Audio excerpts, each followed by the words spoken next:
Hello friends, I am Hardik Sheta from Saraswat international academy Vapi. Last lecture में हमने charges के बारे में थोड़ी इन्फॉर्मेशन कलेक्ट की। अभी टॉपिक्स को आगे बढ़ाते हैं। इलेक्ट्रोस्टैटिक में सबसे बेसिक लॉ कूलम्स लॉ से स्टार्ट करते हैं। कूलम्स लॉ समझने से पहले हम ये देख लेते हैं कि पॉइंट चार्जेस क्या हैं।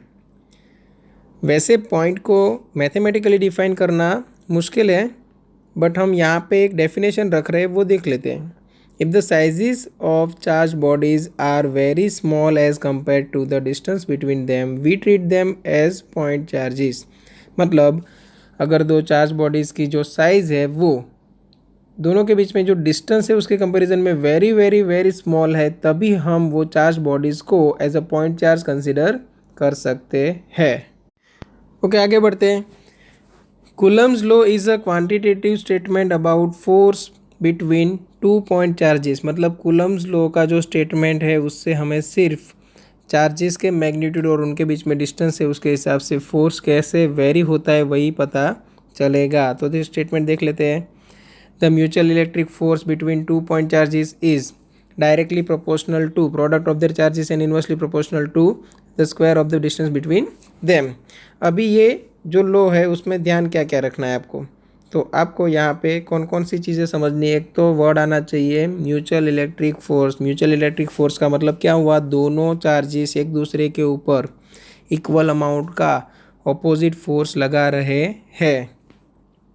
बिटवीन टू पॉइंट चार्जेस, अभी पॉइंट चार्जेस को तो हमने पहले से ही डिफाइन कर लिया है, बट ये वर्ड आपको स्टेटमेंट में रखना पड़ेगा। ओके, और यहाँ से मैथमेटिकल स्टेटमेंट स्टार्ट हो रहा है कि जो फोर्स है वो directly proportional to product of their charges. मतलब आप यहाँ पे क्या लिखोगे mathematically, F is directly proportional to Q1 Q2, और स्टेटमेंट में लिखा है and inversely proportional to square of the distance between them. तो उनके बीच में डिस्टेंस हम लेते हैं सपोज R, तो F is directly proportional to Q1 Q2 upon R square होगा। अभी आगे बढ़ते हैं कि प्रोपोर्शनलिटी साइन रिमूव कराना है तो कोई कांस्टेंट लगाना पड़ेगा। तो कूलम ने एक कांस्टेंट लगा दिया के। अब वो के क्या है, तो के है वो कूलम्स कांस्टेंट है। अब उसकी वैल्यू कैसे मिल सकती है, तो के की वैल्यू डिपेंड करेगी चार्ज के यूनिट पे। अब हमने चार्ज का यूनिट क्या डिफाइन किया है, कूलम, और वो कूलम किसकी हेल्प से डिफाइन किया था, इलेक्ट्रिक करंट की हेल्प से। तो यहाँ पे चार्ज की वैल्यू हम लेंगे, दोनों के बीच में डिस्टेंस हमें पहले से पता होगा, और अगर मास पता है और एक्सेलरेशन पता चल जाए तो हमें फोर्स भी पता चल जाएगा। तो वैसे अगर ये सारी चीज़ें पता है तो के की वैल्यू हमें मिल सकती है, और एक्सपेरिमेंटली हमें के की वैल्यू मिल रही है 9 × 10⁹ newton metre square upon coulomb square.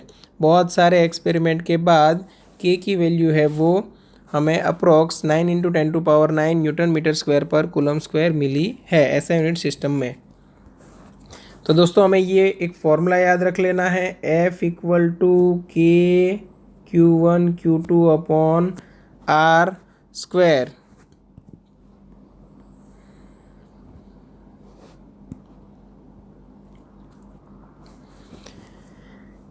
Okay, तो एक और चीज़, के यहाँ पे क्या है, तो के है 1/4πε0, और यहाँ पे ε0 क्या रहेगा, ε0 है वो परमिटिविटी ऑफ फ्री स्पेस, मतलब वैक्यूम की परमिटिविटी है। अब ये परमिटिविटी क्या है, तो परमिटिविटी समझने के लिए आपको फ्लक्स, कैपेसिटेंस ऐसे टॉपिक्स समझने पड़ेंगे जो हम बाद में पढ़ने वाले हैं। तो अभी हम परमिटिविटी को ठीक से डिफाइन नहीं कर पाएंगे क्योंकि आपको फ्लक्स क्या है वही नहीं पता है, इलेक्ट्रिक फील्ड भी ठीक से नहीं पता है, कैपेसिटेंस क्या है वो नहीं पता है। तो हम परमिटिविटी डिफाइन कर लेंगे बट बाद में। अभी सिर्फ आपको इतना याद रखना है, ये वर्ड बना है परमिशन प्लस एक्टिविटी से, मतलब एक टाइप का ये रिलेटिव मेजरमेंट है अलग अलग मीडियम को रिलेट करने के लिए। मतलब अलग अलग मीडियम की इलेक्ट्रिक प्रॉपर्टी को रिलेट करने के लिए हमने एक क्वांटिटी ली है जिसको हमने नाम दिया है परमिटिविटी, और उसकी वैल्यू हमें मिलती है 8.854 × 10⁻⁻12 यूनिट रहेगा कूलम स्क्वायर पर न्यूटन मीटर स्क्वायर। तो उस हिसाब से हमारे पास फॉर्मूला क्या बनेगा, तो F इक्वल टू के की जगह पे क्या रखना है, 1/4πε0 Q1 Q2 upon are square. अब ये फॉर्मूला आपको याद रखना है और उसको मैं नाम दे देता हूँ इक्वेशन 1, क्योंकि हमें ज़रूरत पड़ने वाली है। अभी आगे बढ़ते हैं, फोर्स इन मीडियम। अभी हमने जो स्टेटमेंट में देखा, तो हमने के की वैल्यू यूज़ की है ना। तो एक्सपेरिमेंट हमने कब किया था, दो चार्ज को वैक्यूम में रख के किया हुआ था। तो के की वैल्यू हमें मिलती थी 9 × 10⁹। एप्सिलॉन नॉट मतलब क्या था, परमिटिविटी ऑफ फ्री स्पेस। मतलब ये जो भी इक्वेशन है वो किसके लिए है, वैक्यूम के लिए। अगर यही दो चार्ज में मीडियम में लेके आऊँ तो फोर्स कुछ अलग मिलेगा। कैसे, तो उस फोर्स को नाम दे देते हैं FM 1/4π। Permittivity of free space की जगह पे मैं रख रहा हूँ permittivity of medium.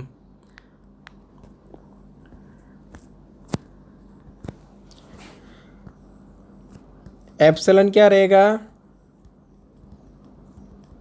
Permittivity of given medium. अब ये जो फॉर्मूला है उसको मैं नाम दे दूँ इक्वेशन 2।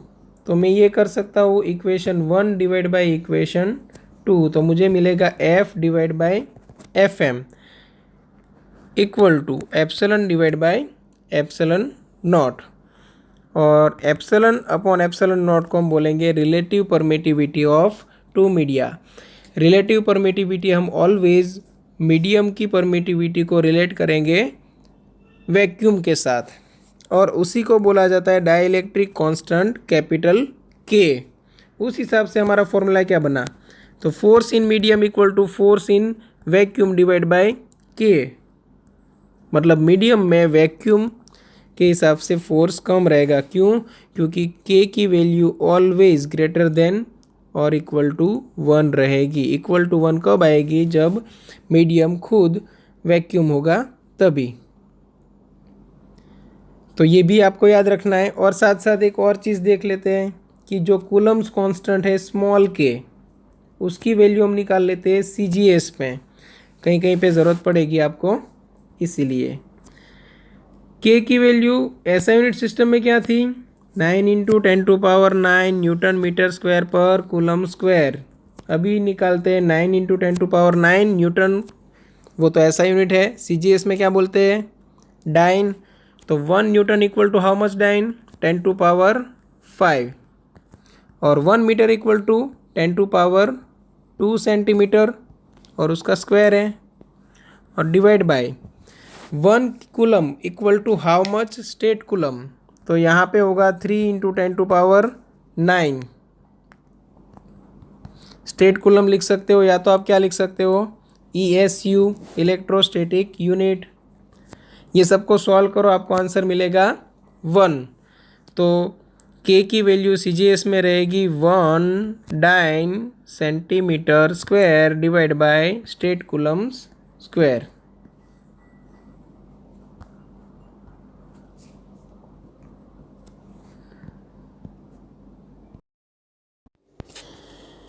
अभी तक हमने जो देखा ये सब आपको अगर एग्ज़ाम में आया Coulomb's law in scalar form, तो लिखना पड़ेगा। कहाँ से स्टार्ट करोगे, पॉइंट चार्ज को पहले डिफाइन करोगे, उसके बाद कूलम लॉ क्या है वो बताओगे। It is a quantitative statement about force between 2 point charges.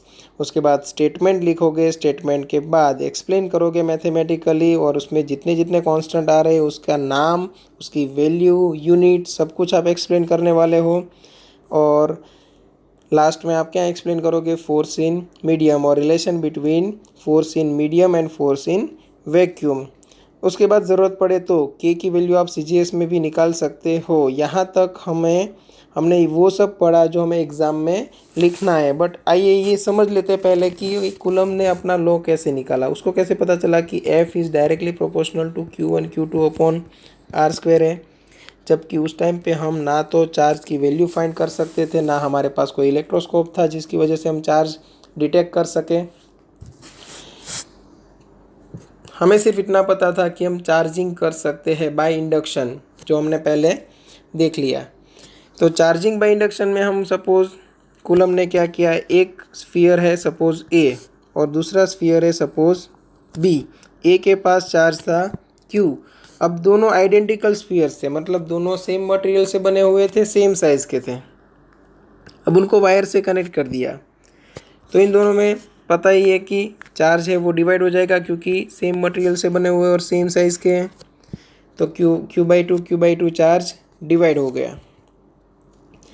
अब इन दोनों के बीच में फोर्स क्या लग रहा है, वो एक स्पेसिफिक डिस्टेंस पे मेज़र कर लिया आर सपोज।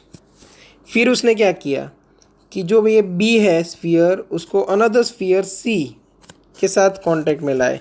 अब बी तो पहले से ही चार्ज था, कितना चार्ज था, क्यू बाई टू। अब सी के पास चार्ज था 0, तो जब कनेक्ट किया तब दोनों के पास आ गया क्यू बाई फोर। अब इन दोनों के बीच में भी फोर्स उसने मेज़र किया, फिर इन दोनों के बीच में भी फोर्स मेज़र किया, तब पता चला कि फोर्स की वैल्यू Q1 एंड Q2 के मल्टीप्लिकेशन के डायरेक्टली प्रोपोर्शनल में है। उसके बाद क्या किया, चार्जेस सेम रखे, डिस्टेंस अलग अलग रखा, तब पता चला कि फोर्स है वो inversely proportional to square of the distance between two charges है। तो यहाँ से उसने रिलेशन निकाला, F is directly proportional to Q1 Q2 upon R square. फिर बहुत सारे एक्सपेरिमेंट अलग अलग हुए, अलग अलग मीडियम में रख के, तब पता चला कि ये फोर्स की वैल्यू है वो चेंज हो रही है मीडियम के साथ। तो फिर पता चला कि यहाँ पे जो कांस्टेंट आने वाला है उसकी वैल्यू भी मीडियम के ऊपर डिपेंड करेगी। और वहीं से फिर आया कंसेप्ट परमिटिविटी ऑफ मीडियम या फिर परमिटिविटी ऑफ फ्री स्पेस का। नेक्स्ट पॉइंट स्टार्ट करते हैं, Coulomb's law in vector form. Okay, तो हमारे पास सपोज एक कार्टेशियन सिस्टम है जिसमें XYZ एक्सिस है, ओरिजिन है O। हम कोई एक पोजीशन पे रख रहे हैं चार्ज Q1 और एक पोजीशन पे चार्ज रख रहे हैं Q2।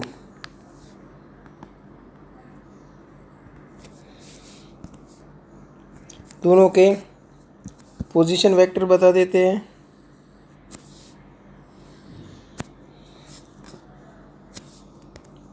एक का पोजीशन वेक्टर है Q1 का R1 और Q2 का R2। ये हो गई line joining Q1 and Q2। Suppose ये दोनों लाइक चार्जेस है तो एक दूसरे को रिपेल करेंगे। तो Q1 के ऊपर जो फोर्स लग रहा है उसको मैं डिफाइन करता हूँ F12 से, और Q2 के ऊपर जो फोर्स लग रहा है उसको डिफाइन कर रहा हूँ F21 से। अब यहाँ पे F12 क्या है, तो वो लिख लेते हैं। F12 क्या है, तो force on charge Q1 due to charge Q2। Always याद रखना, जो फर्स्ट नंबर लिखा है उसके ऊपर फोर्स लग रहा है और सेकंड नंबर लिखा है उसकी वजह से फोर्स लग रहा है। तो सेम वे F21 क्या होगा, force on Q2 due to Q1। कोई एक फोर्स की बात कर लेते हैं, जैसे कि मैं बात करूँ force on Q1 due to Q2 की, तो मुझे डिनोट करना पड़ेगा F12 से। वैल्यू आएगी Q1 Q2 अपॉन R12 का स्क्वायर, जो कि मैग्नीट्यूड रहेगा, और R12 का यूनिट वेक्टर। अब R12 का यूनिट वेक्टर क्या है, तो उसको डिफाइन कर लेते हैं। R12 equal to unit vector leading from 2 to 1। Unit vector leading from 2 to 1 मतलब Q2 से Q1 की तरफ जाने वाला जो वेक्टर है उसको मैं बोलूँगा R12 वेक्टर, और उसी की डायरेक्शन में यूनिट वैल्यू का जो वेक्टर है उसको क्या बोलूँगा, R12 यूनिट वेक्टर। ओके, इससे ऑपोजिट आपको समझ में आ ही जाएगा। तो मैं यहाँ पे R12 वेक्टर के लिए लिख सकता हूँ R1 माइनस R2, क्योंकि मुझे क्या करना है, फाइनल माइनस इनिशियल। अब 2 से 1 की ओर है तो 1 क्या रहेगा, फाइनल, और 2 क्या रहेगा, इनिशियल। तो फाइनल माइनस इनिशियल करने के लिए R1 माइनस R2 किया। ओके, तो ये मुझे मिला F12। सेम वे में ऑपोजिट कर सकता हूँ, तो force on Q2 due to Q1 denote करना है मुझे F12 से। KQ1 Q2 अपॉन इस बार आएगा R12 का स्क्वायर और साथ में R21 का यूनिट वेक्टर। अब R21 क्या है वो आपको समझ में आ ही गया है, फिर भी हम R21 वेक्टर के लिए लिख लेते हैं R2 vector minus R1 vector. इसका मतलब क्या हुआ, मैं अगर माइनस कॉमन निकाल लूँ तो R1 vector minus R2 vector, मतलब ये हो गया माइनस ऑफ R12 वेक्टर। और मैग्नीट्यूड में हम लिख सकते हैं R12 equal to R21। Magnitude में तो कोई चेंज आएगा नहीं, डिस्टेंस बिटवीन देम तो सेम ही है, सिर्फ डायरेक्शन चेंज हो रही है। तो यहाँ पे मैं F21 वेक्टर इक्वल टू, मैं ऐसे लिख सकता हूँ KQ1 Q2 अपॉन R21 की जगह पे R12 में डायरेक्ट रिप्लेस कर सकता हूँ। बट यहाँ पे जो वेक्टर था R21, वहाँ पे मुझे R12 लिखना है, तो मुझे लिखना पड़ेगा minus of R12 unit vector. मतलब ये हो गया F21 vector equal to minus of F12 vector. यहाँ पे न्यूटन का थर्ड लॉ जो है वो भी सेटिस्फाई हो रहा है, every action has equal and opposite reaction. तो दोस्तों, अगर एग्ज़ाम में Coulomb's law in vector form आए तो भी आपको पहले क्या लिखना है, पॉइंट चार्ज डिफाइन करना है, उसके बाद स्टेटमेंट लिखना है, और स्टेटमेंट के बाद यहाँ से स्टार्ट कर दो, डायग्राम ड्रॉ कर लो, F12 क्या है, F21 क्या है, सब डिफाइन कर लो। Force on Q1 due to Q2 में KQ1 Q2 upon R12 square, ये सब फॉर्मूला दिखा दो। के की वैल्यू के क्या है, 1/4 pi epsilon not, epsilon not क्या है, ये सब हमने जो पहले डिफाइन किया था वो भी आपको यहाँ पे डिफाइन करना पड़ेगा। और लास्ट में ये प्रूव कर दो F12 equal to F minus of F21, तो भी चलेगा। नेक्स्ट टॉपिक स्टार्ट करते हैं, force between multiple charges. Coulomb's law जो हमने देखा वो सिर्फ 2 पॉइंट चार्जेस के लिए था। अब अगर एक ही सिस्टम में 2 से ज़्यादा चार्जेस है तो कोई एक चार्ज के ऊपर कितना फोर्स लगेगा वो कैसे डिफाइन करें। तो सपोज हमारे पास एक सिस्टम है, consider a system of n charges, और वो भी कौन कौन से, Q1 Q2 dash dash dash Qn in vacuum. Vacuum में हमारे पास इतने चार्जेस है। अब किसी एक के ऊपर हमें फोर्स फाइंड करना है। सपोज हमें चार्ज 1 के ऊपर फोर्स फाइंड करना है, फोर्स ऑन चार्ज 1, वो कैसे फाइंड करें। तो उसके लिए भी हम यूज़ करने वाले कूलम्स लॉ, बट एक स्टेटमेंट और देख लेते हैं, principal of superposition. Principal of superposition यहाँ पे लगेगा। स्टेटमेंट क्या है, अगर एग्ज़ाम में सिर्फ प्रिंसिपल ऑफ सुपरपोजिशन का स्टेटमेंट पूछे तो क्या करोगे, तो आपको इतना लिखना पड़ेगा पूरा, experimentally it is verified that force on any charge, force on any charge due to number of other charges is the vector sum of all the forces on that charge due to other charges। अब इसका मतलब क्या हुआ कि suppose मेरे पास एक system है जिसमें 4-5 ऐसे चार्जेस है। एक चार्ज है Q1, Q2, Q3, Q4, Q5, Q6।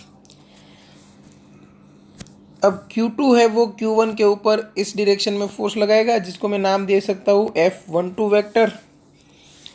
F12 का मतलब क्या हुआ, force on charge 1 due to charge 2। Q3 की वजह से ये डायरेक्शन में लगेगा, Q4 की वजह से ये डायरेक्शन में लगेगा, Q5 की वजह से ये डायरेक्शन में लगेगा, Q6 की वजह से ये डायरेक्शन में लगेगा। सपोज ऐसा ज़रूरी नहीं है, क्योंकि अगर ये अनलाइक चार्जेस होते तो अट्रैक्शन भी हो सकता है।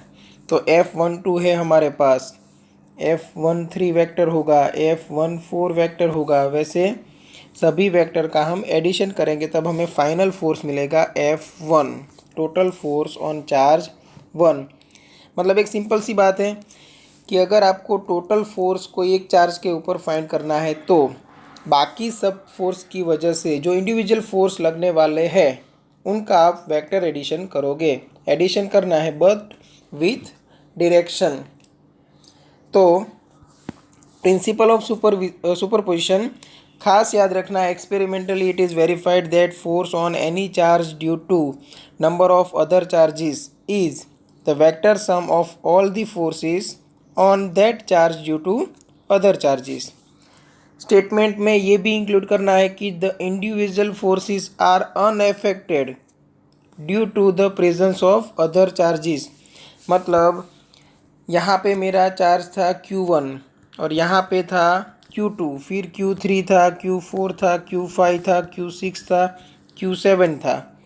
बट मैं अगर बोलूँ कि यहाँ पे मैं फोर्स ले रहा हूँ F12, force on 1 due to charge 2, तो ये सेम वैसे ही कैलकुलेट करेंगे जैसे पहले करते आ रहे थे कूलम्स लॉ की हेल्प से।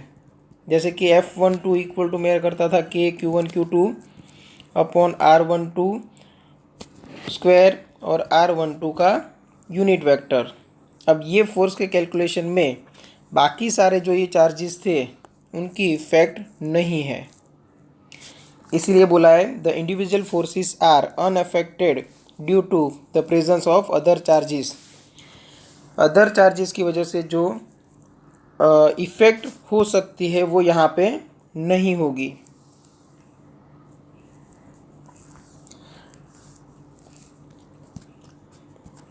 अभी फोर्स कैसे फाइंड करें स्टार्ट करते हैं। सपोज मैं एक कोऑर्डिनेट सिस्टम ले रहा हूँ।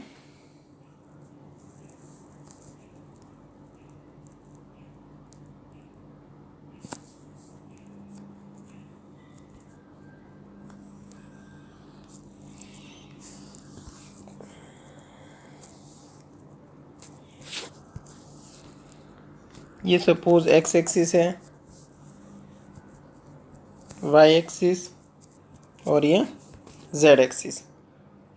यहाँ पे ओरिजिन है ओ, और मैं अलग अलग चार्जेस को अलग अलग पोजीशन पे दिखा देता हूँ। सपोज हमारे पास 3 चार्ज है टोटल।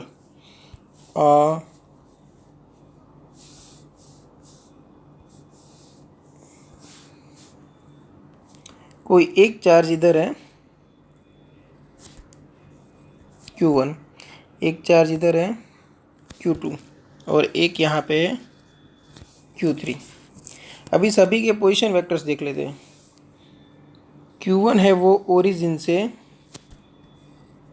R1 पोजीशन पे है, Q2 का जो पोजीशन वेक्टर है वो R2 वेक्टर है और Q3 का जो पोजीशन वेक्टर है वो R3 वेक्टर है। अब हमारा टारगेट क्या है, हमें फोर्स फाइंड करना है Q1 पे। तो Q1 और Q2 के लिए जो हम R12 वेक्टर लेने वाले हैं, R12 वेक्टर वो क्या होगा, तो वो R1 माइनस R2 होगा। फाइनल माइनस इनिशियल करते तो इनिशियल पोजीशन क्या हो गई R2। मतलब आप R2 से स्टार्ट करोगे, मतलब Q2 चार्ज से स्टार्ट करके किधर आएगा Q1 की तरफ। ये वेक्टर हो गया R12 वेक्टर। सेम वे मुझे ज़रूरत पड़ेगी R13 वेक्टर की। तो R13 क्या होने वाला है, R1 माइनस R3। तो Q3 से स्टार्ट होके Q1 की ओर जाएगा। ये हो गया R13 वेक्टर। अभी डेरिवेशन स्टार्ट करते हैं। मैं फाइंड कर रहा हूँ force on charge Q1 due to Q2 and Q3। कौन से चार्ज के ऊपर मैं फोर्स फाइंड कर रहा हूँ, Q1 के ऊपर। तो मुझे लिखना पड़ेगा F1 vector equal to force on charge 1 due to 2 plus force on charge 1 due to 3। अब 1 के ऊपर 2 की वजह से क्या फोर्स लगेगा, वो कूलम्स लॉ से हम डिफाइन कर लेते हैं। K Q1 Q2 upon R12 square into R12 unit vector. Same way यहाँ पे आएगा K Q1 Q3 upon R13 square, और यहाँ पे R13 यूनिट वेक्टर। ये मिल गया मुझे force on charge 1 due to Q2 and Q3। अब ये तो हमने सिर्फ दो चार्ज की सिस्टम ली थी। If there are n charges in given system, तो फिर क्या करेंगे, तो फिर वो फोर्स 1 है वो कैसे बनेगा, तो वो F12 plus F13 plus plus plus हम बोल सकते हैं F1n। मतलब कितना एडिशन करना है, force on charge 1 due to 2, force on 1 due to 3, force on 1 due to 4, force on 1 due to 5, वैसे force on 1 due to nth charge. इन सब का आपको एडिशन करना पड़ेगा। मतलब मुझे यहाँ पे लिखना पड़ेगा K Q1 Q2 upon R12 square into R12 unit vector plus K Q1 Q3 upon R13 square into R13 unit vector plus plus plus plus मुझे n तक जाना है। तो K Q1 Qn upon R1n square into R1n unit vector into R1n unit vector. अब इनको मुझे short में लिखना है, तो मैं क्या करूं, F1 इक्वल टू, देखो यहाँ पे हमारे पास कांस्टेंट क्या है वो देख लेते हैं। तो हर एक स्टेप में आपको 1 दिख रहा है, देखो K Q1, इधर भी K Q1, इधर भी K Q1। नीचे पोजीशन वेक्टर में भी देखो R1 के साथ 2 है, फिर 1 के साथ 3, 1 के साथ 4, 1 के साथ 5, 1 के साथ n। तो फिर मैं ऐसे लिख सकता हूँ कि ये जो टोटल फोर्स है वो समेशन ऑफ K Q1, जो वेरिएबल है उसको मैं I नाम दे देता हूँ, QI upon R1I square into R1I unit vector. और मैं I यहाँ पे डिफाइन कर देता हूँ, I equal to 2 to n।